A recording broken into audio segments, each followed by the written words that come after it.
இவர் வந்து அம்பானி, அதானி, மோடி உள்ளிட்ட பெயர்கள் பொழுது ஓம் பிர்லா குறுக்கிட்டு நான் இந்த பெயர்களை வந்து அவை குறிப்பிலிருந்து நீக்குகிறேன் அப்படின்னு எஜமானர்களுக்கு விசுவாசமாக அரசினுடைய நடவடிக்கையை அவர் மேற்கொள்ளுது. இல்ல நாடாளுமன்றத்தை அவங்களை பத்தி பேசக்கூடாது இல்ல, இது வந்து நடைமுறை விதி தானே. இது எதிராக பேசினா சபாநாயகர் நிறுத்ததான் செய்வாரு. இந்திரா காந்தி கூட தாங்க நாடாளுமன்றத்தில் இல்ல, செத்து போய் பொணமா புதைச்சிட்டாங்க. நேரு அவர்களும் இல்ல, நேரு செத்து போய் பொணமா புதைச்சிட்டாங்க. ராஜீவ் காந்தியை குண்டு வச்சு கொண்டுட்டாங்க. இல்லாத ஆளுகளை பத்தி தான் நீ 10 வருஷமா நாடாளுமன்றத்துல பேசுற. அப்பெல்லாம் விதிகளை பத்தி யாருக்கும் கவலை இல்லை.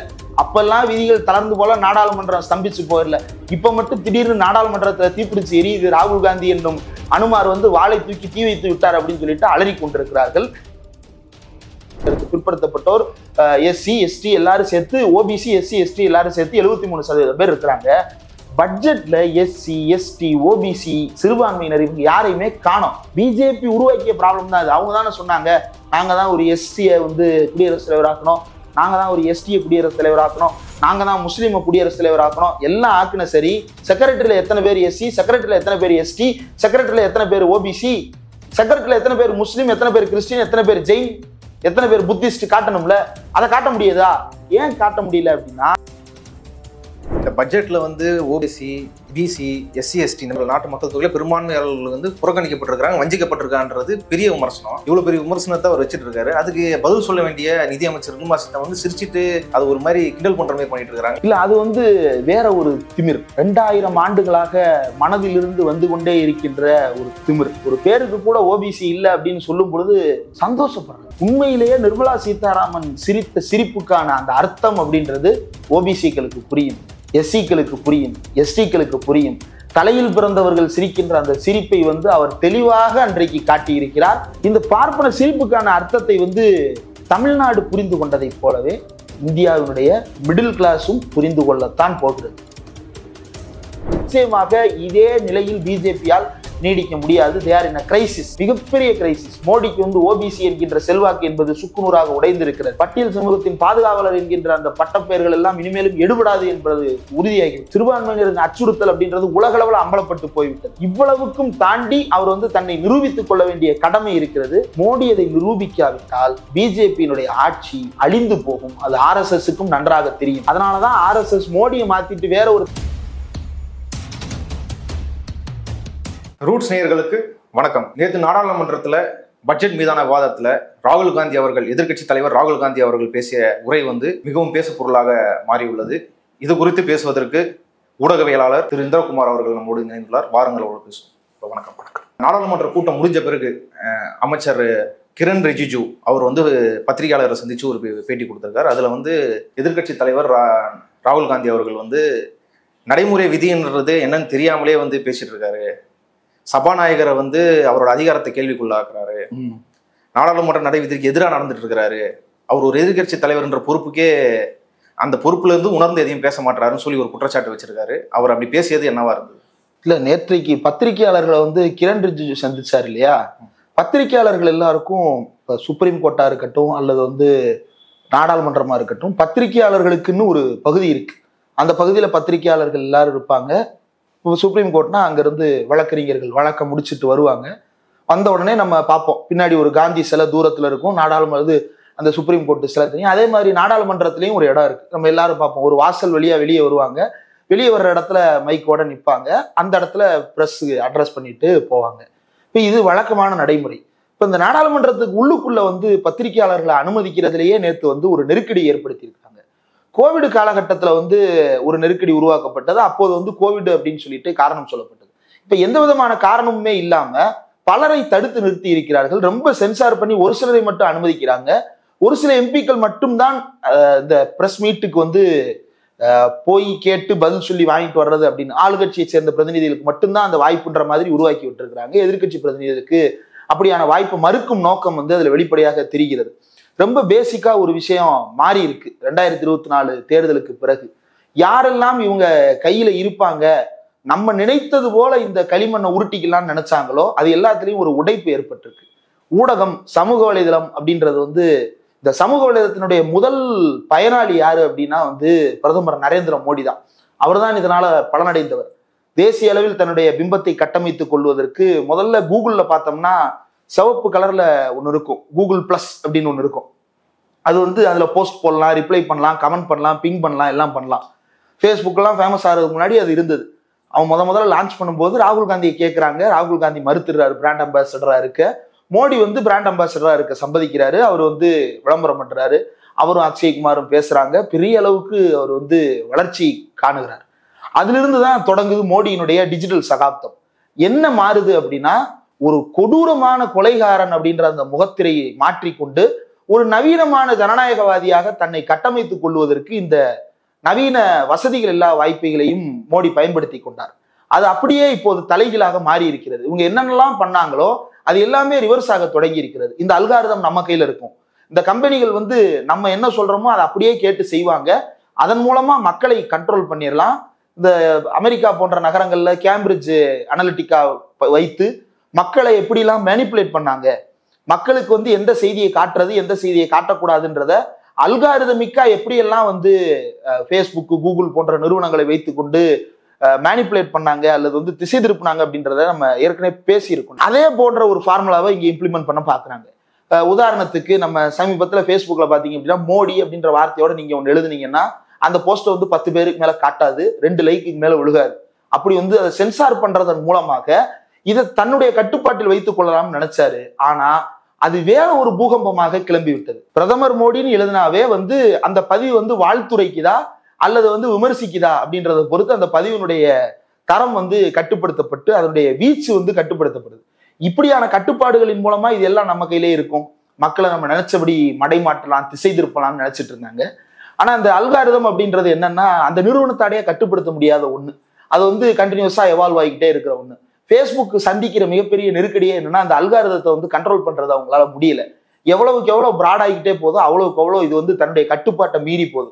இவங்க என்ன பண்ணாங்கன்னா பூமிக்கு அடியில நடுக்கிற நிலநடுக்கத்தை வந்து மேல வந்து மண்ணை போட்டு மூட பாக்குறாங்க. அந்த பூகம்பம் வந்து பூகம்பம் தான், அது வெடித்தே தீரும்.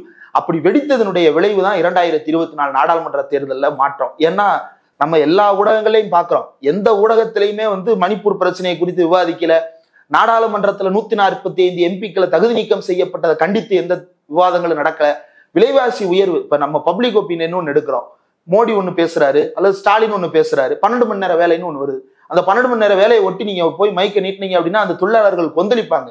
ஏற்கனவே 8 மணி நேர வேலையவே நாங்க 12 மணி நேரமா தான் பார்த்துட்டு இருக்கிறோம். 12னா அது 16 மாறும். ஏன்னா முன்னாடி 2 பின்னாடி 2ன்னு போட்டோம்னா அது 14-16 மாறிடும். அது பெரிய டேஞ்சர் அப்படின்றத அவங்க சொல்லுவாங்க. அதை நம்ம பதிவு பண்ணுவோம். இப்ப அதே போல கிளாம்பாக்கம் பேருந்து நிலையத்துல மக்களுக்கு குறை இருக்கா, போய் கேட்டோம்னா மக்கள் அந்த குறையை பதிவு பண்ணுவாங்க. நீங்க தமிழ்நாட்டு ஊடகத்துல எதை எடுத்து பார்த்தாலும் குறையும் இருக்கும், நிறையும் இருக்கும். மக்களுடைய எல்லா பார்வைகளும் அதுல கலந்து இருக்கும். ஆனா நீங்க தேசிய ஊடகங்களா தன்னை நிர்மாணம் பண்றவங்க பாத்தீங்கன்னா இது எதுவுமே செய்திகள்ல வராது. நீங்க என்றைக்குமே இந்தியா டுடேல வந்து மக்கள் விலைவாசி உயர்வுக்கு கொந்தளித்தது செய்தியையோ அல்லது வந்து மக்கள் வந்து பெட்ரோல் போட முடியாம அவதிப்படுற நிலையவோ அல்லது கேஸ் சிலிண்டர் வாங்க முடியலன்னு திருப்பி விறகு எரிக்கிறத காட்டுறதோ எந்த ஊடகத்திலையும் நடக்காது. இதெல்லாம் எங்க நடந்துச்சு அப்படின்னா யூடியூப்ல நடந்துச்சு. மெயின் ஸ்ட்ரீம் மீடியால நடக்க வேண்டியது எல்லாமே, பெருவணிக ஊடகங்கள்ல நடக்க வேண்டியது எல்லாமே சுயாதீன ஊடகங்களால சாத்தியப்படுத்தியது. அதனால மக்கள் வந்து இதன் மீது நம்பிக்கை இழக்க தொடங்கினாங்க. அப்போ மக்களுடைய பார்வை வந்து வேறு பக்கம் போகிறது. இதை புரிந்து கொண்ட பெருவணிக ஊடகங்கள் இப்போ மறுபடியும் மார்க்கெட் அப்படின்னு மக்களை தானே வந்து சேர்ந்து அடையணும். அவங்க பார்த்தாதானே வியூஸ், அவங்க பார்த்தாதானே டிஆர்பி. அப்போ இவங்க வந்து ராகுல் காந்தி பேசுறதா விரும்புறாங்கன்னு நீங்க நல்லா கவனிச்சீங்கன்னா தெரியும்.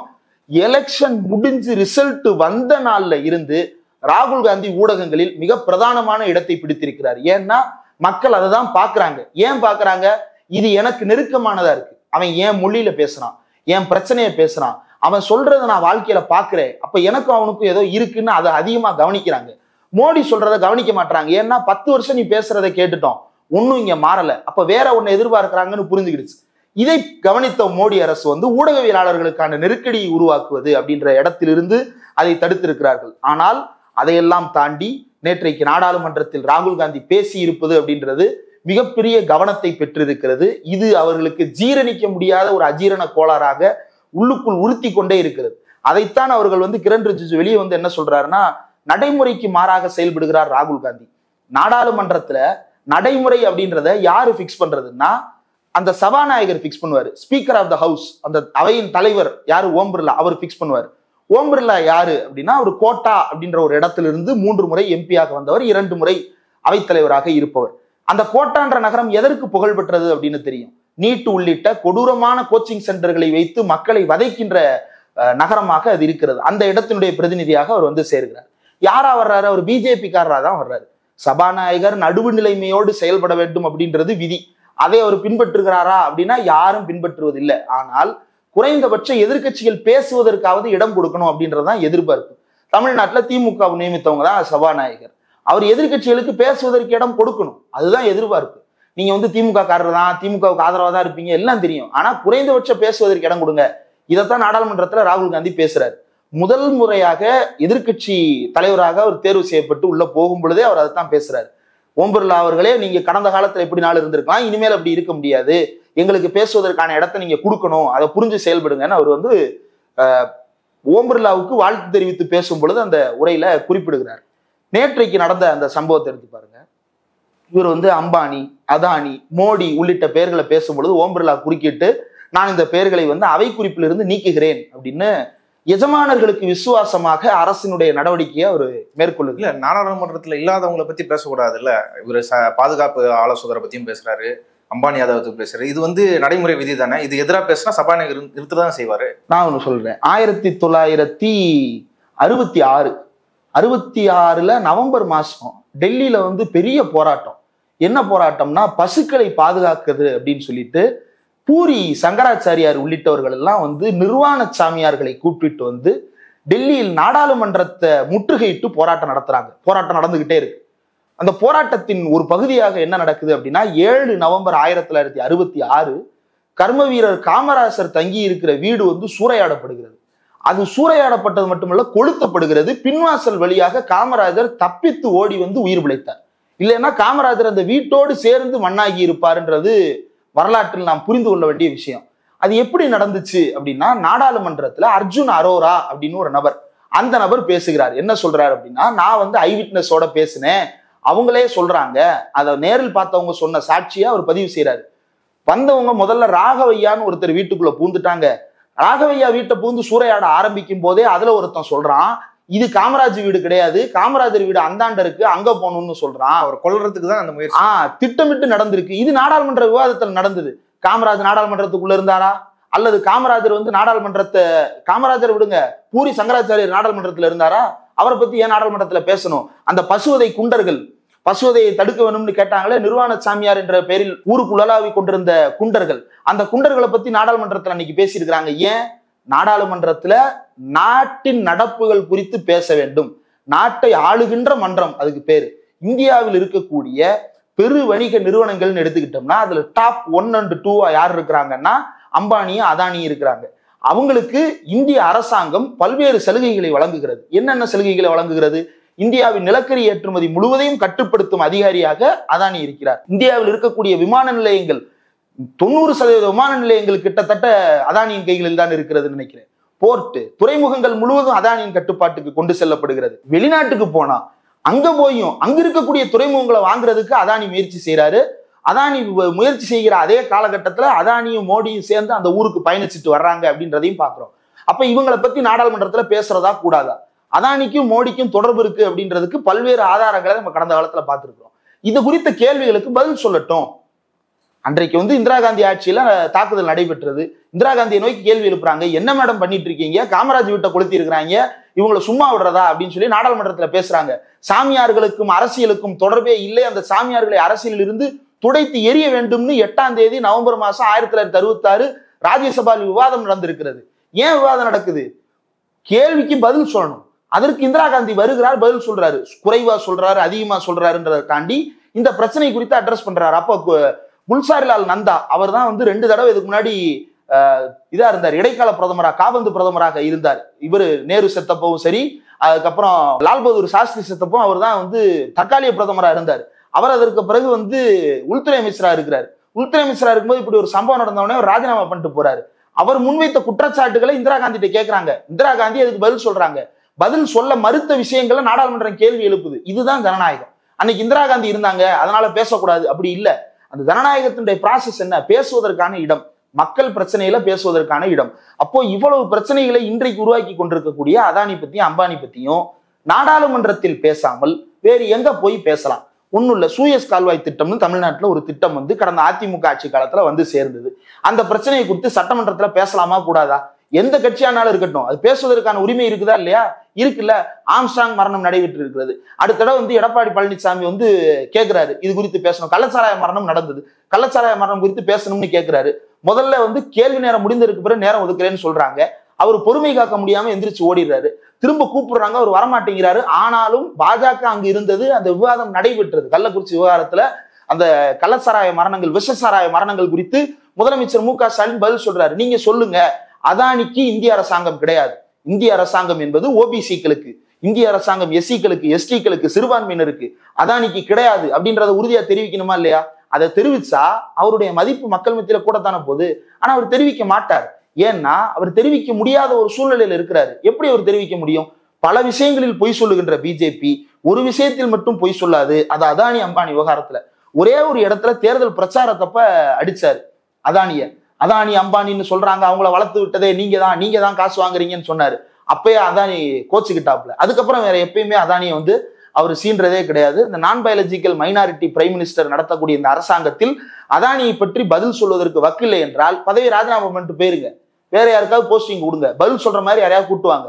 இல்லையா ரிட்டனா கொடுங்க. அதானிக்கு நாங்க வந்து எந்த இதுவும் கொடுக்கல, சலுகையும் கொடுக்கல.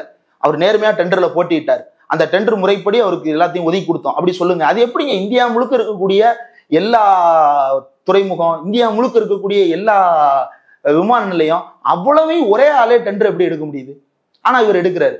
இதுல வந்து ராகுல் காந்தி கேட்கறது என்ன, எம்எஸ்பி பத்தி கேட்கிறாரு. அதுக்குதான் இதை கோட் பண்றாரு. என்ன சொல்றாரு அப்படின்னா, தேசிய பாதுகாப்பு ஆலோசகர் அஜித் தோவால், அதானி, அம்பானி, அமித்ஷா, மோகன் பகவத், மோடி, இந்த 6 பேரும் வந்து ஒரு பத்ம வியூகம் அமைச்சிருக்கிறாங்க. இந்த பத்ம வியூகம் அப்படின்றது என்னன்னா அதையும் அவர் விளக்குறாரு, ரொம்ப அழகா விளக்குறாரு. மகாபாரத புராண கதையோட அவர் விளக்குறாரு. சக்கர வியூகம்னா ரவுண்டு கட்டி ஒருத்தரை நடுவுல நெருக்கிறது. பத்ம வியூகம்னா மல்டிபிள் சர்க்கிள்ஸ்ல வந்து ஒரு பெரிய படையை வந்து திணறடிக்கிறது. கேவ ஆரம்பிச்சு அப்படியே சூழ்ந்து வந்து சரமாரியா குத்தி கொள்றது. இதுல மாட்டிக்கிட்டது யாரு அப்படின்னா மிடில் கிளாஸ் மாட்டிருக்கிறாங்க. இந்த மிடில் கிளாஸ் மாட்டிக்கிட்டதுக்கு மத்தியில தப்பிச்சு ஓடுறது 6 பேரு. அதுல யார் யாருன்னு பார்த்தோம்னா அஜய் தோவால், அதானி, அம்பானி, மோடி, மோகன் பகவத், அமித்ஷா. ஏன்னா இந்த கடந்த ஆட்சி காலத்துல பாருங்க எந்த பிரச்சனையும் இல்லாம இருக்கிறது இந்த 6 பேர் தான். இந்த அஜய் தோவால்ன்ற நபர் தான் மோடி குறித்து பெரிய வதந்திய கிளப்பி விட்ட நபர். அவர் 28 மணி நேரம் உழைக்கிறார். இருக்கிற 24 மணி நேரத்துல உழைச்ச உழைப்பு பத்தாதுன்னு மறுநாள் 4 மணி நேரம் கடன் வாங்கி உழைக்கிறாராம். எட்டர்னல் 4 ஹவர்ஸ் டெபிசிட்ல அவர் வந்து வேலை பார்த்துட்டு இருக்கிறாரு அப்படின்ற அளவுக்கு கிளப்பி விட்டுட்டு இருக்கிறாங்க. அதுலதான் அவர் என்ன சொல்றாரு, இவ்வளவு பேரும் பாதுகாப்பா இருக்கீங்க, இந்த பத்ம வியூகத்துல இளைஞர்கள், விவசாயிகள், பெண்கள், சிறு குறு தொழில் முனைவோர் சிக்கி இருக்கிறாங்க. இவங்கெல்லாம் அச்சத்துல இருக்கிறாங்க. குறைந்தபட்ச ஆதார விலை விவசாயிகளுக்கு கொடுக்க வேண்டியதை சட்டப்பூர்வமா உறுதி செய்யணும்னு விவசாயிகள் கேட்கிறாங்க. ஆனா அவங்களுடைய நலனுக்கு எதிராக 3 புதிய சட்டங்களை ஏற்றி கொண்டு வந்தாங்க. அதற்கு எதிராக விவசாயிகள் போராடி ஜெயிச்சாங்க. அதே போல நீங்கள் இந்த 6 பேரை பாதுகாப்பதற்காக அமைத்திருக்கக்கூடிய பத்ம வியூகத்தையும் இந்தியர்கள் உடைத்து எறிவார்கள். அவர்கள் அபிமன்யு போகல தோற்று வீழ்ந்து ஓட மாட்டார்கள். அவங்க அப்பன மாதிரி அர்ஜுனரா நின்று அதை உடைச்சு காட்டுவாங்க அப்படின்னு மகாபாரத புராணத்தை வந்து உதாரணமா காட்டி சொல்றாரு. இதுல அவர் கம்பாரிசன் வந்து ரொம்ப கரெக்டா வைக்கிறாரு. எங்க வைக்கிறாரு அப்படின்னா, அம்பானி அதானி பாதுகாக்கப்படுவதும் விவசாயிகளுக்கு குறைந்தபட்ச ஆதரவு விலை மறுக்கப்படுவதும். ஏன்னா ஒரு உதாரணம் சொல்றேன். ஒசூர்ல வந்து ஏர்போர்ட் அமைக்கணும்னு நம்ம கேட்கிறோம். அப்போ அவங்க என்ன சொல்றாங்கன்னா 150 கிலோமீட்டருக்கு உள்ள வருது. எங்க இருந்து? பெங்களூர்ல இருந்து 150 கிலோமீட்டருக்கு உள்ள ஒசூர் இருக்கு. 150 கிலோமீட்டர் சர்க்கம்பரன்ஸுக்குள்ள ஒரு விமான நிலையத்தை அமைச்சோம்னா அதுக்கு வந்து பெங்களூர் ஏர்போர்ட் கட்டுவதற்கு போட்ட ஒப்பந்தம் வந்து இடம் கொடுக்கலன்றாங்க. என்ன ஒப்பந்தம் அப்படின்னு எடுத்து பார்த்தா, அந்த தனியார் நிறுவனம், ஒரு பன்னாட்டு நிறுவனம், வெளிநாட்டை சேர்ந்த நிறுவனம் இந்தியாவில் முதலீடு பண்ணி அந்த ஏர்போர்ட்டை வந்து குத்தகைக்கு எடுத்து நடத்திக்கிட்டு இருக்காங்க. அந்த நிறுவனத்துக்கு ஒரு குறிப்பிட்ட ஆண்டுகளுக்கு 10 வருஷத்துக்கு 150 கிலோமீட்டர்ல வேற ஏர்போர்ட் வராது. ஏன்னா புது ஏர்போர்ட் வந்துருச்சுன்னா இவங்க வியாபாரம் பாதிக்குமா, அந்த வியாபாரம் பாதிக்க கூடாது, லாபம் பாதிச்சிடக்கூடாதுன்றதுக்காக புது ஏர்போர்ட் கட்ட விடாம நான் பாத்துக்கிறேன் அப்படின்னு இந்திய அரசாங்கம் ஒப்புதல் கொடுக்குது. அப்ப ஒரு தனியார் முதலாளியோட லாபத்தை பாதுகாக்கிறதுக்கு தேவையான எல்லா ஷரத்துக்களையும் போட்டுதானே ஒரு அக்ரிமெண்ட் சைன் பண்றீங்க. தினமும் கால் கெடுக்க மழையிலையும் வெயிலையும் நஷ்டத்திலையும் கடன்லையும் பக்கத்து வீட்டுக்காரன் தன் வீட்டுக்காரன் அவ்வளவு பேரும் தூக்கு போட்டு இந்த விவசாய கொடுமைகள் தாங்காம செத்து போனாலும் கூட விவசாயம் பண்ணி அறுவடை எடுத்துட்டு வந்து விற்க வர்றவனுக்கு ஒரு குறைந்தபட்ச விலையை நிர்ணயம் பண்றதுக்கு நீங்க ஒரு சட்டம் போட மாட்டீங்க அப்படின்னா இது யாருக்கான அரசாங்கம்? இது நியாயமான கேள்வி. இதுக்கு பயந்து போன கிரண் ரிஜிஜு என்ன சொல்றாருன்னா, பேசக்கூடாததை எல்லாம் பேசுகிறார். ஆமா, பேசக்கூடாததை தான் பேசுவோம். எதெல்லாம் பேசக்கூடாதுன்னு நீங்க சொல்றீங்க? அதானியை பத்தி அம்பானியை பத்தி பேசக்கூடாதுன்னு சொல்றீங்க. எதையெல்லாம் பேசலாம் அப்படின்னு ஒண்ணு சொல்லணும்லப்ப, அப்படி சொல்லக்கூடாது. பொய்ன்ற வார்த்தையை பயன்படுத்தக்கூடாது நாடாளுமன்றத்துல. எதிரில் இருக்கிறவங்க ஒரு பொய் சொல்லிட்டாங்கன்னா இது பொய்ன்னு சொல்லக்கூடாதான், இது உண்மைக்கு புறம்பானது அப்படிதான் சொல்லணுமா. பேர் சொல்லி கூப்பிடக்கூடாதா, ஹானரபிள் மெம்பர் அப்படின்னு தான் கூப்பிடணுமா. இது என்ன மாதிரியான கலாட்டா? இதெல்லாம் உருவாக்குறது யாரு? இதெல்லாம் விதிகள். இந்த விதிகளை உருவாக்குறது யாரு? நீ தானே உருவாக்குன. இதுக்கு முன்னாடி இல்லையே. நாடாளுமன்றத்தில் பயன்படுத்தக்கூடாத வார்த்தைகள்ன்ற பட்டியலை காங்கிரஸ் உருவாக்கி இருந்தா நீ அதை நீக்கி இருக்கணும். நீ அதை விரிவுபடுத்துற, அதை இன்னும் பயங்கரமா என்போர்ஸ் பண்ணி எதிர்கட்சிகளை நெருக்கடிக்கு உள்ளாக்குற. விவசாயிகள் வந்து நாடாளுமன்றத்துக்குள்ள இல்ல, அதனால விவசாயிகள் பத்தி பேசக்கூடாதா? இந்திரா காந்தி கூட தாங்க நாடாளுமன்றத்துல இல்ல, செத்து போய் பணமா புதைச்சிட்டாங்க. நேரு அவர்களும் இல்ல, நேரு செத்து போய் பணமா புதைச்சிட்டாங்க. ராஜீவ் காந்தியை குண்டு வச்சு கொண்டுட்டாங்க. இல்லாத ஆளுகளை பத்தி தான் நீ 10 வருஷமா நாடாளுமன்றத்துல பேசுற. அப்பெல்லாம் விதிகளை பத்தி யாருக்கும் கவலை இல்லை. அப்பெல்லாம் விதிகள் தளர்ந்து போல நாடாளுமன்றம் ஸ்தம்பிச்சு போயிடல. இப்ப மட்டும் திடீர்னு நாடாளுமன்றத்துல தீப்பிடிச்சு எரியுது. ராகுல் காந்தி என்னும் அனுமார் வந்து வாளை தூக்கி தீ வைத்து விட்டார் அப்படின்னு சொல்லிட்டு அலறி கொண்டிருக்கிறார்கள். இதுல இவங்களுக்கு இன்னும் பெரிய அதிர்ச்சியை ஏற்படுத்துறது என்ன அப்படின்னா, 2-3 விஷயங்கள் இவங்களுக்கு அதிர்ச்சி ஏற்படுத்தியிருக்கு. ஒண்ணு, அம்பானி அதானிக்கு கொடுப்பது விவசாயிகளுக்கு கொடுக்க மறுப்பது அப்படின்ற கம்பாரிசன். 2வது, பொருளாதார ரீதியான சமூக ரீதியான சாதிவாரி கணக்கெடுப்பு, சோசியோ எக்கனாமிக் காஸ்ட் சென்சஸ் 2வது. அதோடு சேர்த்து ஓபிசி எஸ்சி எஸ்டிகளுக்கான உரிமைகளை பேசுவது. 3வது, ஒரு இந்து மதத்தை மீட்பது பத்தி பேசுறாரு. நீ யாரா இந்து மதத்தை மீட்டெடு, இந்து மதத்தை பாதுகாக்கிறதுக்கு? உனக்கு இந்து மதத்துக்கு என்ன சம்பந்தம்? எல்லா நாடாளுமன்றத்திலயும் இது வந்து பாஜக செய்யும். எதனா ஒண்ணு சொன்னாலும் ஜெய் ஸ்ரீராம்னு கோஷம் கட்டுருவாங்க.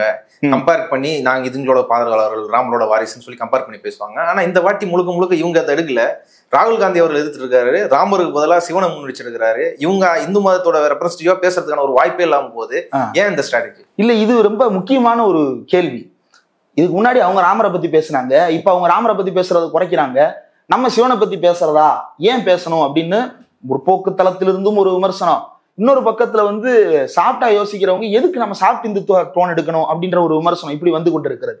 இது ரொம்ப முக்கியமான அட்ரஸ் பண்ண வேண்டிய விஷயம். ஏன் அப்படின்னா, இந்த இந்து மதம் அப்படின்றத வந்து அவர் எப்படி கன்ஸ்ட்ரக்ட் பண்ணிக்கிறாரு அல்லது வந்து எப்படி வந்து மக்கள் மத்தியில் எடுத்துட்டு வர்றாரு அப்படின்னா, பிஜேபி சொல்லுகின்ற ஜெய் ஸ்ரீராம் கூட்டம் என்ன செய்கிறது, நான் சொல்லுகின்ற இந்து மக்கள் என்ன செய்கிறார்கள் அப்படின்றதுல இருந்து அவர் பேசுறாரு.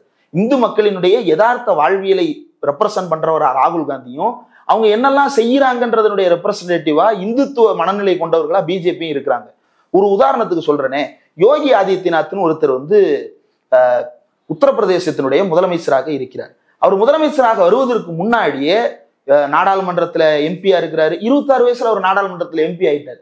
எப்படி ஆனாரு அப்படின்றத யோசிச்சு பார்த்தோம் அப்படின்னா, ஹிந்து யுவவாகினி அப்படின்னு ஒரு அமைப்பை கட்டமைக்கிறாரு. இதுக்கு பிறகு ஒரு நாடாளுமன்றத்துல உறுப்பினர் ஆகிறாரு, அதற்கு பிறகு முதலமைச்சர் ஆகிறாரு. இது ரெண்டுக்கு நடுவில் என்ன நடந்துச்சு அப்படின்னா, 2001-2 குஜராத்ல வந்து கலவரங்கள் நடக்குது. இஸ்லாமியர்கள் வந்து இனப்படுகொலை செய்யப்படுகிறாங்க, மத ரீதியாக துன்புறுத்தப்படுறாங்க, அவங்களுடைய வாழ்வியல் சூழல் மொத்தமும் ஒழித்து கட்டப்படுகிறது. அதே காலகட்டத்துல பேரலா யோகி ஆதித்யநாத் 2002 ஏப்ரல் மாசத்துல என்ன பண்றாருன்னா, ஹிந்து யுவவாகினின்னு ஒரு அமைப்பு உருவாக்குறாரு. இந்த ஹிந்து யுவவாகினியினுடைய வேலை என்ன அப்படின்னா, இவர் வந்து டைரக்டா ஹிந்து யுவவாகினிக்கு வந்து எல்லாம் ஒன்னா வாங்க, இப்படி நடங்க, இப்படி போங்க அப்படிலாம் சொல்ல மாட்டாரு. ஊருக்குள்ள யாரெல்லாம் படிச்சு முடிச்சுட்டு வேலை இல்லாம இருக்கிறாங்க அல்லது படிக்க போகாம ஊருக்குள்ள சும்மா சுத்துறாங்க, இளைஞர்களை பூரா இழுத்து என்ன பண்றாரு அப்படின்னா, ஒரு வேலை வாய்ப்பு கொடுக்கணும். இளைஞர்கள்னா அவங்களுக்கு வேலை வாய்ப்பை ஏற்படுத்தி கொடுக்கறதான ஒரு அமைப்பினுடைய நோக்கமா இருக்கணும். இவர் என்ன செய்யறாருன்னா, தன்னுடைய கூலிப்படையா மாத்துறாரு. ஹிந்து யுவவாகினின்ற பேர்ல ஈஸ்டர்ன் உத்தரப்பிரதேஷ் டிஸ்ட்ரிக்ட்ஸ்ல பூரா ஹிந்து யுவவாகினியினுடைய இளைஞர் படையை உருவாக்குறாரு. இந்த இளைஞர் படையினுடைய வேலை என்ன அப்படின்னா, இவங்க எல்லாருக்கும் வந்து ஒரு கண்ட்ரோல் ஹெட் இருப்பாங்க. இந்த கண்ட்ரோல் ஹெட் யாருன்னா யோகி ஆதித்யநாத். அவர் கண்ணை செய்தால் போதும், எங்க தீ வைக்கணுமோ அங்க தீ வைப்பாங்க, எங்க கலவரம் பண்ணணுமோ அங்க கலவரம் பண்ணுவாங்க. ஒரு சின்ன உதாரணம், கோரக்பூர்ல வந்து ஒரு இடத்துல வந்து ஹிந்து திருமணம் ஒண்ணு நடந்துகிட்டு இருக்கு. இந்த திருமணம் நடந்துகிட்டு இருக்கும் பொழுது அன்னைக்கு மொஹரம் தினம், மொஹரத்தன்னைக்கு வந்து அவர்கள் இஸ்லாமியர்கள் ஏதோ ஒரு ஊர்வலம் ஒன்று நடத்துறாங்க. அந்த ஊர்வலம் போய் கொண்டிருக்கிறது. இதே சீனை தமிழ்நாட்டுல யோசிச்சு பாருங்க. ஒண்ணு இந்த ஊர்வலம் போகுதுன்னு அங்க வந்து மைக் ஆஃப் பண்ணுவாங்க, இல்லைன்னா அங்க மைக் ஓடுது நம்ம அமைதியா போயிருவோம்னு இவங்க சவுண்ட் ஆஃப் பண்ணிடுவாங்க. ரெண்டுல ஏதோ ஒண்ணு நடக்கும். ரெண்டுமே அமைதியா ரெண்டுமே ஒரே இடத்துல அமைதியா நடந்துகிட்டே இருக்கும். அங்க என்ன நடக்குது அப்படின்னா, இந்த கூட்டத்தை நோக்கி, இந்த மொஹரம் ஊர்வலத்துக்கு வருகின்ற கூட்டத்தை நோக்கி ஹிந்து யுவவாகினி அமைப்பை சேர்ந்த ஒரு சிலர் உள்ள இருந்து துப்பாக்கி எடுத்து சுடுறாங்க. எங்க கல்யாண வீட்டுல இருந்து சுடுறாங்க. கல்யாண வீட்டு வழியா ஊர்வலம் வரப்போகுதுன்றது உனக்கு எப்படி தெரியும்? தெரிஞ்சதுனாலதானே நீ துப்பாக்கி எடுத்துட்டு போயிருக்க.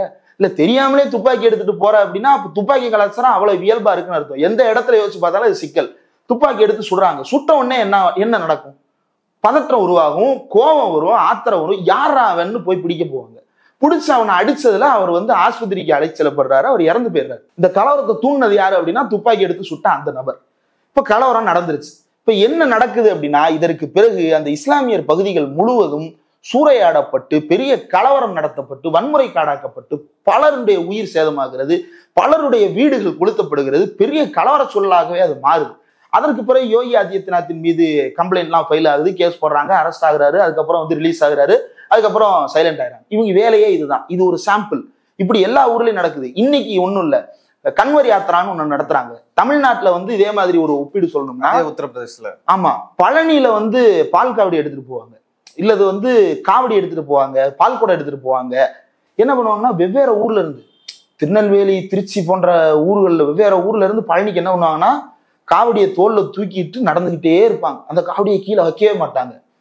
சாதாரணமா இருமுடி கட்டிட்டு போறவங்க எப்படி இருமுடியை கீழே இறக்க மாட்டாங்களோ, அதே மாதிரி இவங்க காவடி இறக்கவே மாட்டாங்க. அப்படியே போயிட்டே இருப்பாங்க. நின்று ஒரு தோல்ல அதை பிடிச்சிக்கிட்டு சாப்பிட்டுட்டு அதுக்கப்புறம் மறுபடியும் நடப்பாங்க.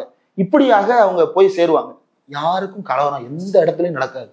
அவங்க போறாங்களா, நம்ம போறோமா, தண்ணி வேணுமான்னு கேட்டு தண்ணி கொடுத்துட்டு வருவோம். பானகம் குடிக்கிறீங்களா, பானகம் கொடுப்போம். மற்ற மதத்தினரும் கொடுப்பாங்க, அதை இவங்க வாங்கி கொடுப்பாங்க. மதுரை மீனாட்சி அம்மன் கோயில் எல்லாம் பாத்தீங்க அப்படின்னா, திருவிழா நடக்கும்போது முஸ்லிம்ஸ் தான் நகரம் முழுக்க பந்தல் போட்டிருப்பாங்க. அந்த பந்தல் எப்படின்னா ஒரு 100 லிட்டர் ட்ரம் வச்சிருப்பாங்க. அந்த ட்ரம் முழுக்க நீர்மோர் கலந்து வச்சிருப்பாங்க. கலந்து வச்சு வர்ற எல்லாருக்கும் ஐஸ் போட்டு நீர்மோர் கொடுக்கறது, புளியோதரை கொடுக்கறது, பொங்கல் கொடுக்கறது, தண்ணி கொடுக்கறது, சாப்பாடு கொடுக்கறது, வழிகாட்டுறது, ஹெல்ப் சென்டர்ஸ் வச்சிருக்கிறது, இவ்வளவு வேலையும் பார்ப்பாங்க. இப்ப இதே மாதிரி அங்க ஒரு யாத்திரை நடக்குது. இது ஒரு காவடி யாத்திரை. சிவபெருமானுக்கு எடுத்துட்டு போறோம் அப்படின்னு சொல்லிட்டு போறாங்க. அது என்னன்னா, காவடியை கீழே வைக்க கூடாது அப்படின்றதுதான். 2 கையிலையும் காவடி வச்சிருக்கிற ஒருத்தன் எப்படி காரை கொண்டு போய் கவுத்துறான். இன்னைக்கு அந்த கலவர காட்சியில் எடுத்து பாருங்க, வாய்ப்பு இருந்தா டிஸ்பிளேல கூட போடுங்க.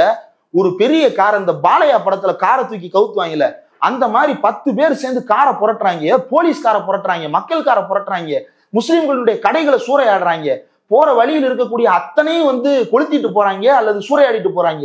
எப்படி ராமர் கோயில் கட்டுவதற்காக, பாபர் மசூதி இடிப்பதற்காக இவனுக்கு ஒரு டிராமா பண்ணாங்களோ, அதே மாதிரி அவனோட டிராமா கன்வார்ல பண்ணிட்டு இருக்கிறாங்க.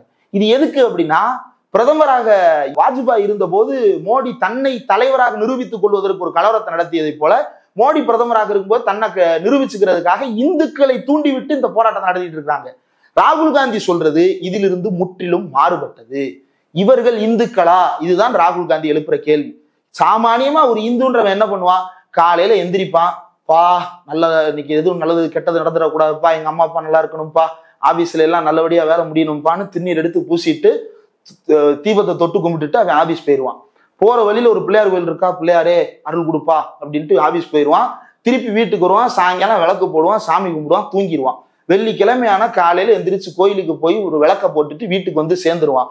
அவன் விளக்கு வாங்குற கடையே கூட முஸ்லீமுடைய கடையாக இருக்க வாய்ப்பு இருக்கு. ஒரு முஸ்லீம் தான் வெளியே சைக்கிள் ஸ்டாண்டு ஏலம் எடுத்து வச்சிருப்பாரு, அவர்கிட்ட போய் நிற்பான். எல்லாம் நடக்கும், சகஜமாக இருக்கும். ஆனா இந்த இந்துக்களை ரெப்ரசன்ட் பண்ணி ராகுல் காந்தி பேசுறாரு.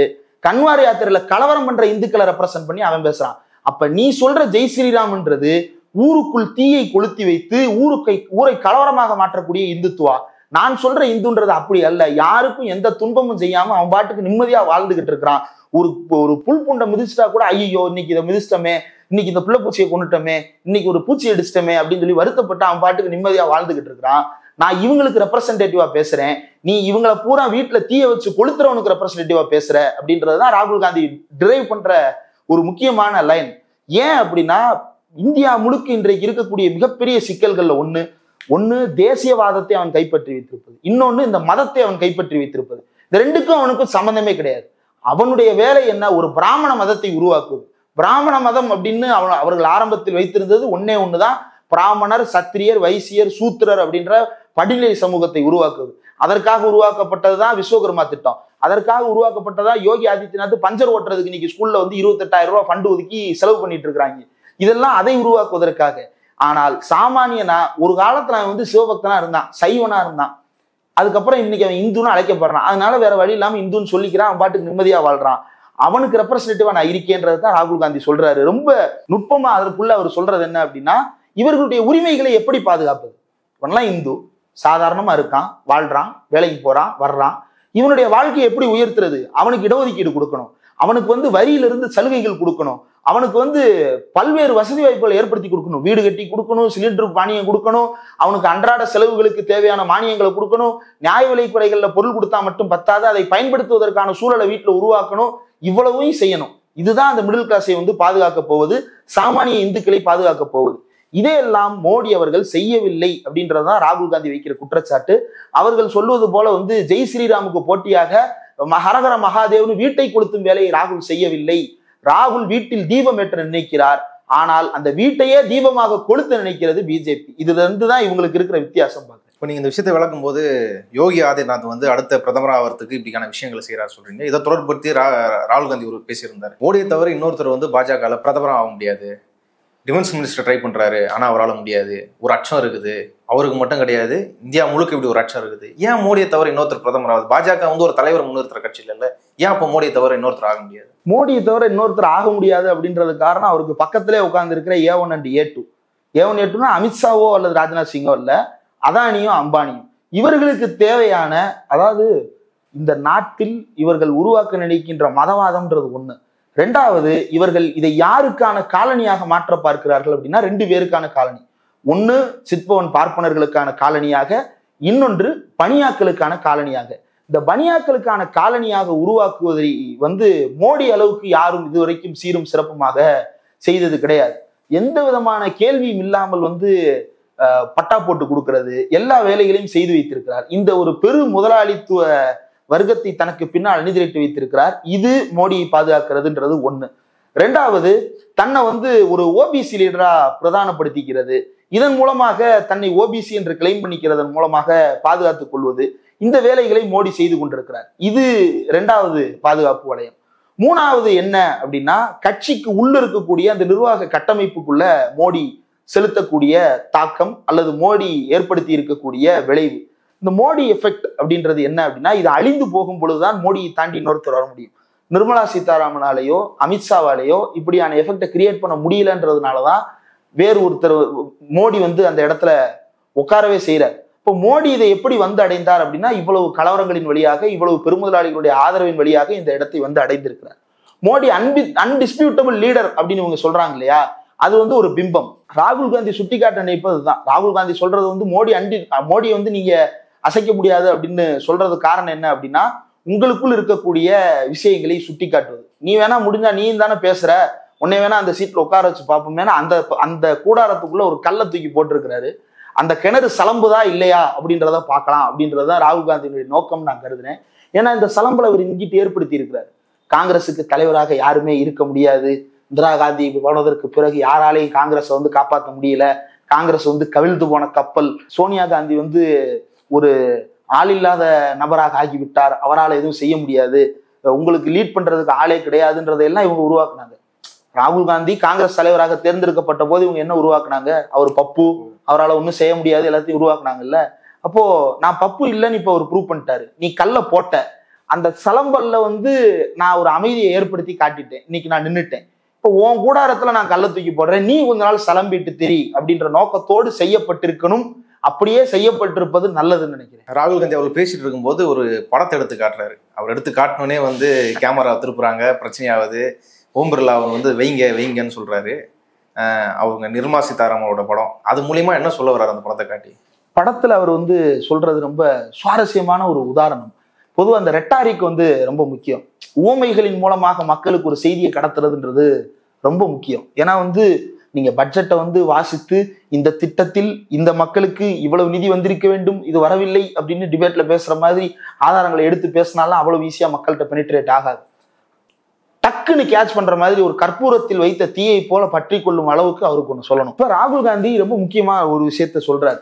அந்த படத்தை காட்டுறதுக்கு முன்னாடி அவர் சொன்னதோட சேர்த்து பார்க்கும்பொழுதுதான் அந்த படத்தினுடைய அர்த்தம் புரியும். மூத்த அதிகாரிகள் 20 பேர் சேர்ந்து மத்திய பட்ஜெட்டை தயாரிச்சிருக்காங்க. இதுல 2 பேர் தான் ஓபிசி மற்றும் சிறுபான்மை சமூகத்தை சேர்ந்தவர்கள். அவர்களும் அல்வா கிண்டும் நிகழ்ச்சியில் பக்கத்தில் நிற்கவில்லை. அதற்கான புகைப்பட ஆதாரத்தை நான் காட்டுகிறேன் அப்படின்னு காட்டுறாரு. இப்போ அதற்கு அடுத்து அவர் பேசுறதுக்கு போறதுக்கு முன்னாடி இப்ப இங்க வருவோம். இந்த பட்ஜெட் தயாரிப்பு குழு அப்படின்றது இப்போ ஒன்றும் இல்லை. ஒரு சர்வே எடுக்கிறோம் அப்படின்னா இந்த சர்வேவை எப்படி எடுப்போம்? இப்போ ஒரு ஊருக்கு போறோம், கள்ளக்குறிச்சின்னு ஒரு ஊருக்கு போறோம், வர்க்க ரீதியா சர்வே எடுக்கிறோம் அப்படின்னா எவ்வளவு பேர் வந்து எலைட்டா இருக்கிறாங்க, எவ்வளவு பேர் அப்பர் மிடில் கிளாஸா இருக்கிறாங்க, எவ்வளவு பேர் மிடில் கிளாஸ், எவ்வளவு பேர் வந்து லோவர் மிடில் கிளாஸ், எவ்வளவு பேர் பூரா இருக்கிறாங்க, இவங்க எல்லாருல இருந்தும் சாம்பிள் எடுப்போம். அவங்களுடைய மக்கள் தொகை வீதத்தை பொறுத்து சாம்பிள் எடுத்து கலெக்ட் பண்ணுவோம்.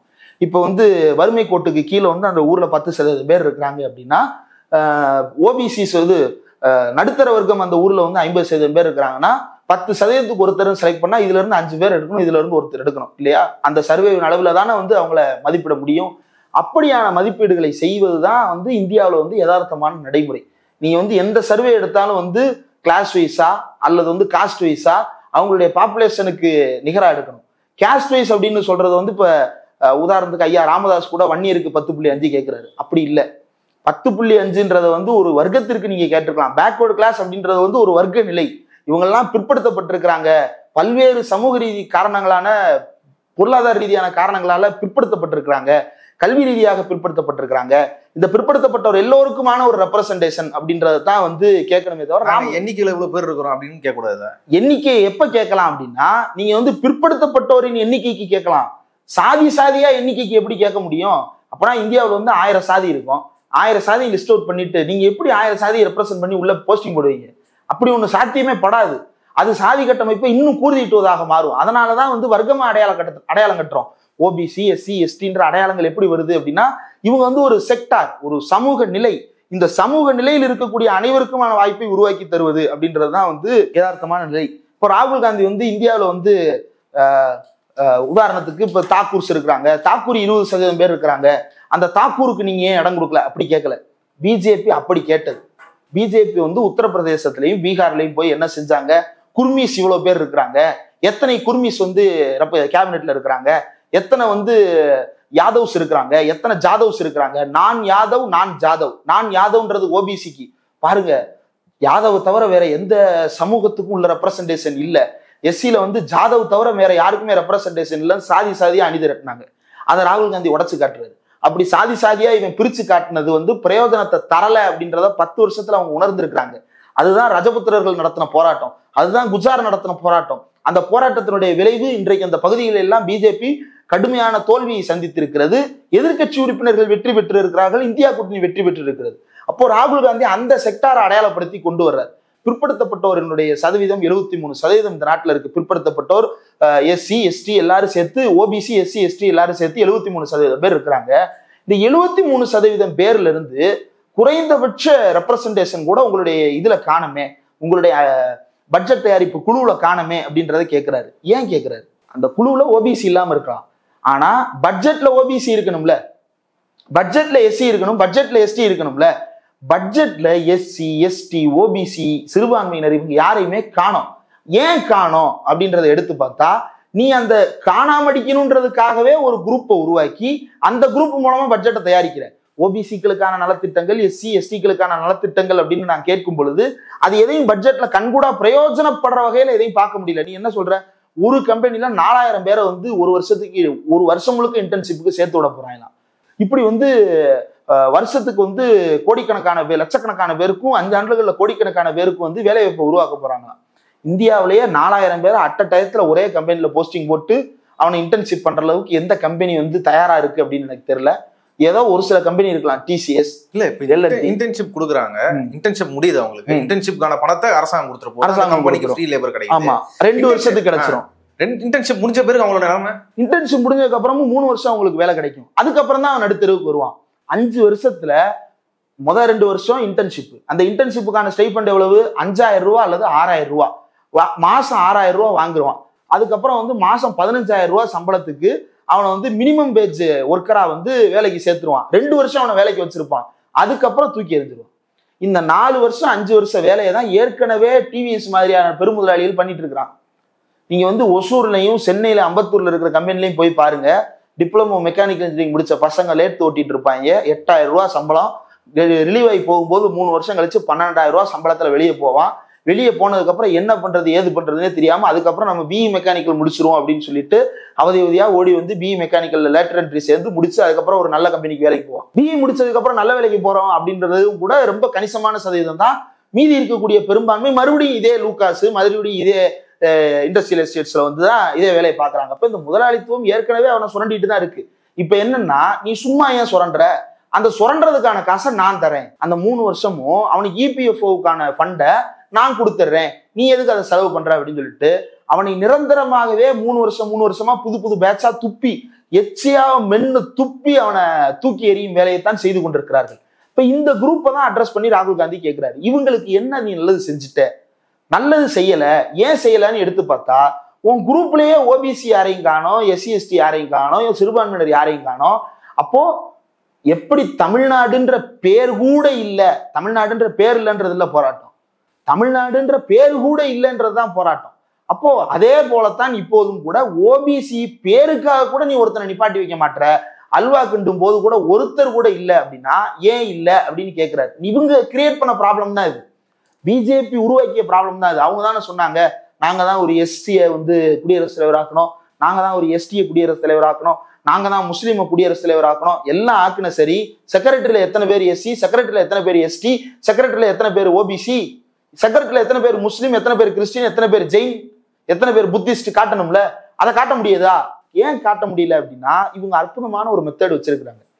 என்ட்ரிக்கு மட்டும்தான் ரிசர்வேஷன் அப்படின்னு உள்ள வந்தோடனே மறுபடியும் பொதுவா விட்டுருவாங்க.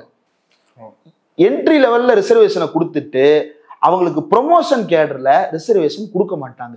ஒன்றும் இல்லை, ஒரே நேரம் ஒரு உதாரணத்துக்கு சொல்ல, இவர் விசிகாவோட எம்பி கூட அதை மாத்தணும்னு சொல்லி, ஆமா விசிகா எம்பிக்கள் திருமாவளவன் அவர்களும் ரவிக்குமார் அவர்களும் தொடர்ந்து அதை கோரிக்கை வைக்கிறாங்க. தமிழ்நாடு அரசு அதை ஒரு தீர்மானமாக ஏற்கனவே முன்மொழிந்திருக்கிறது. இப்போ இது என்ன சிக்கல்னா, ஒரு உதாரணம் சொல்றேனே, ஒரு கேட் இருக்கு, அந்த கேட்ல வந்து ஒரு ஓப்பன் காம்படிஷன்ல வந்த வேற காஸ்ட் ஒரு ஃபார்வர்டு கம்யூனிட்டி ஒருத்தர் வர்றாரு, ஒரு பேக்வர்டு கம்யூனிட்டி ஒருத்தர் வர்றாரு, எஸ்சி ஒருத்தர் வர்றாரு, எஸ்டி ஒருத்தர் வர்றாரு. 4 பேரும் அட் அ டயத்துல என்ட்ரி ஆகுறாங்க, 4 பேரும் ஒரே வேலைக்கு போறாங்க. இந்த 4 பேருக்கும் ப்ரொமோஷன் அப்படின்னு வரும்போது யாரை ப்ரையாரிட்டைஸ் பண்ண போறீங்க, யாருக்கு முதல்ல ப்ரொமோஷன் கொடுக்க போறீங்க அப்படின்றத பொறுத்து யார் வந்து உச்சகட்ட பதவி அடைய போறாங்கன்ற நிலை மாறும். அப்ப நீங்க அதுல யாரை ப்ரையாரிட்டைஸ் பண்றீங்க அப்படின்னா ஃபார்வர்டு கம்யூனிட்டிஸ் ப்ரையாரிட்டைஸ் பண்ணிருக்கீங்க. ஏன்னா கிட்டத்தட்ட 20 ஆண்டுகளாக இடஒதுக்கீட்டு முறை ஒன்றிய அரசின் பணியிடங்கள்ல என்ட்ரி லெவல்ல பின்பற்றப்பட்டாலும் இந்த 20 ஆண்டினுடைய இறுதியில வந்து கண்டிப்பா 20 வருஷம் சர்வீஸ்ல வந்து joint secretary and deputy secretary லெவல்ல இருக்கக்கூடிய ஓபிசிக்கள் வந்து 69% அல்லது 50% அடைஞ்சிருக்கணும்ல, அடையலையே. ஏன் அடையல? அப்ப நீங்க வேணும்னே என்ட்ரி லெவல்ல அவனை உள்ள விட்டுட்டு பெரிய பெரிய முடிவெடுக்கக்கூடிய பதவிகள், இந்தியாவினுடைய கேபினட் செக்ரட்டரிஸ், இதுவரைக்கும் இடஒதுக்கீடு அமல்படுத்தப்பட்டதற்கு பிறகு எத்தனை கேபினட் செக்ரட்டரி, அதாவது உச்சபட்ச அதிகாரம் கொண்ட கேபினட் செக்ரட்டரி வந்து எத்தனை பேர் ஓபிசிக்கள் வந்திருக்கிறார்கள் காட்டணும்ல, அதை காட்ட மாட்டாங்க. எத்தனை பேர் எஸ்சி எஸ்டி வந்திருக்கிறாங்க அதை காட்டணும்ல, காட்ட மாட்டாங்க. குடியரசுத் தலைவரா எஸ்டியை போட்டல, நீங்க ஒண்ணு பண்ணுங்க சார், கேபினட் செக்ரட்டரியா ஒரு எஸ்டி போடுங்க, எல்லா துறை செயலாளர்களும் எஸ்டி போடுங்க, அல்லது ஒரு ஜாயிண்ட் செக்ரட்டரியாவது எஸ்டியா இருக்கணும்னு ஒரு விதி வைங்க. வைக்க மாட்டாங்க. ஏன் வைக்க மாட்டாங்கன்னா இவர்கள் எல்லாம் அதிகாரத்துக்கு வந்து விட்டால் இவர்கள் தங்களுக்கு தேவையானவற்றை கேட்டு விடுவார்கள். இப்போ இந்த கோரிக்கை வச்சிட்டோமா, நம்ம ப்ரமோஷன்ல எங்களுக்கு வந்து இடஒதுக்கீடு வேணும்னு, அதுக்குதான் நாங்க என்ன பண்றோம்னா ப்ரொமோஷனல் கேடருக்கு லேட்டரல் என்ட்ரியை கொண்டு வந்துருவோம். யாரோ ஒருத்தர் நல்லா வேலை பார்க்கறாருன்னா அவரை கூட்டிட்டு வந்து இந்த போஸ்ட்டுக்கு உட்கார வச்சிருவோம்.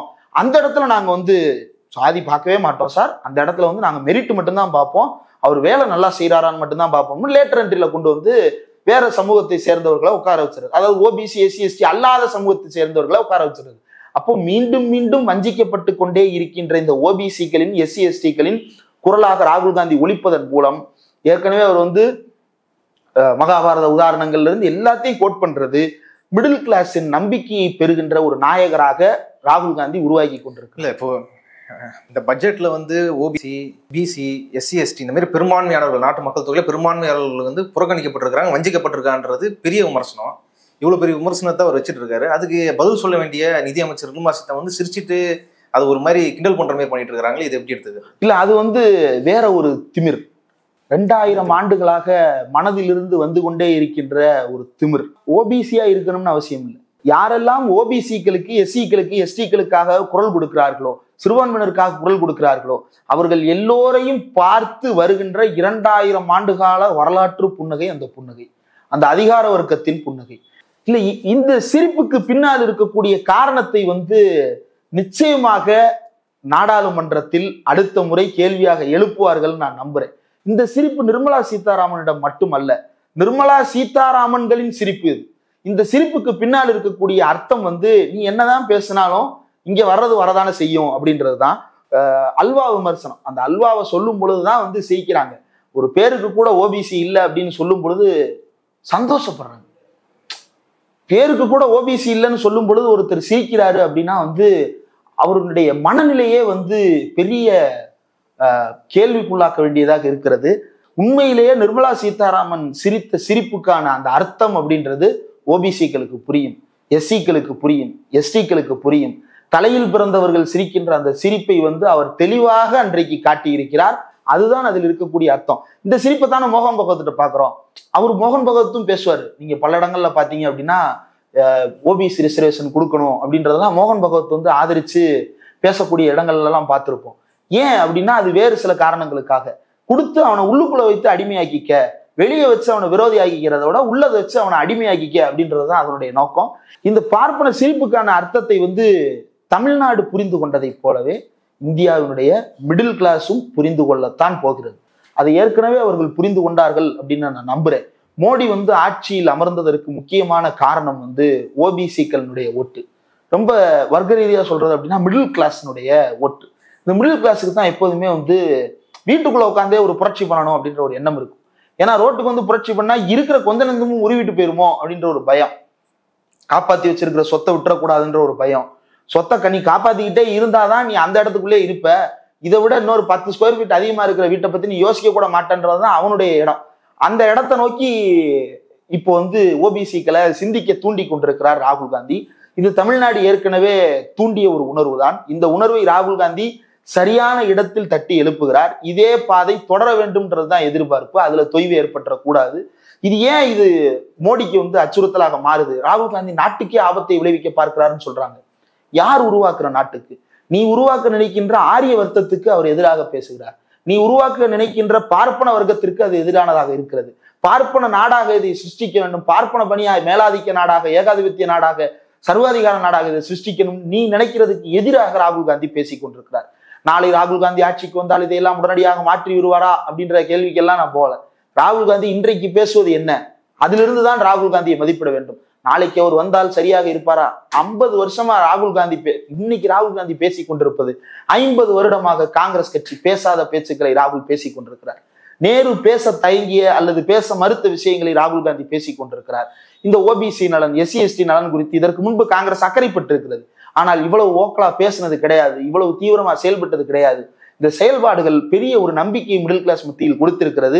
இந்த தடவை எலெக்ஷன் ரிசல்ட்ல வந்து அதை வந்து கணிசமான அளவிற்கு பார்க்க முடிந்தது அப்படின்றது ரொம்ப முக்கியமான ஒரு உண்மை. அதை அடுத்த எலெக்ஷன்ல ராகுல் காந்தியால கன்சாலிடேட் பண்ற இடத்துக்கு வந்து சேரணும் அப்படின்னா இன்னும் தீவிரமான மக்கள் போராட்டங்கள், ஏற்கனவே பாரத் ஜோடோ யாத்திரை மாதிரியான நடவடிக்கைகளை எடுத்திருக்கிறார்.